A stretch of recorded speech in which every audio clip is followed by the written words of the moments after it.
Ethos is, I like to term us as a dance theater company.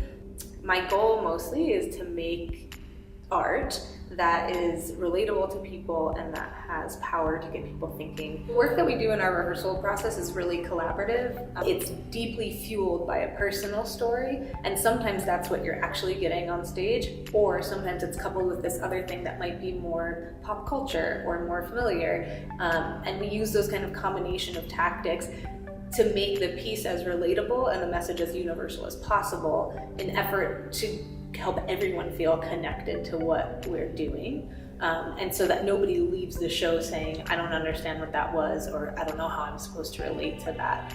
Because our belief as a company is that the deeper we go, the more universal the message becomes, and that's the only way that we're gonna have an actual lasting effect on somebody that's watching what we're doing. I'll first tell you where we came up with the title, and it's because we found ourselves kind of caught in this battle of when is that switch between being a girl and becoming a woman. We noticed that all of us are used to being called girl even as grown women.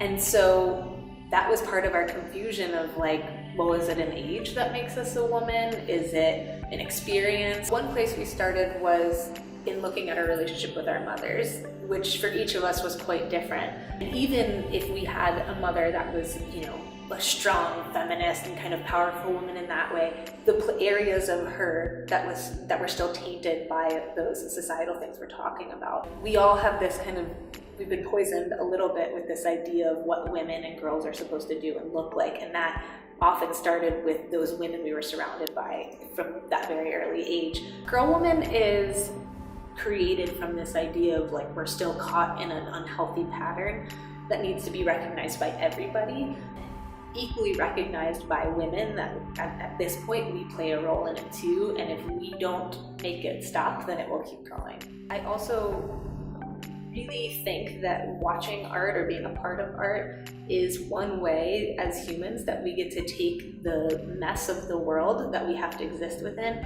and try things on for size in somebody else's shoes, so to speak. So we use the performers or the piece of art as a way to kind of address the throes of life in this space where we can use another person's body or story to kind of look at that. And then my hope is that people get to walk away having explored that whole range of emotion and whole kind of depth of self, saying, you know what, I can tackle this, or I'm not alone, or this is something we're all dealing with, or how can I be of service, or what change do I need to make, what action can I take?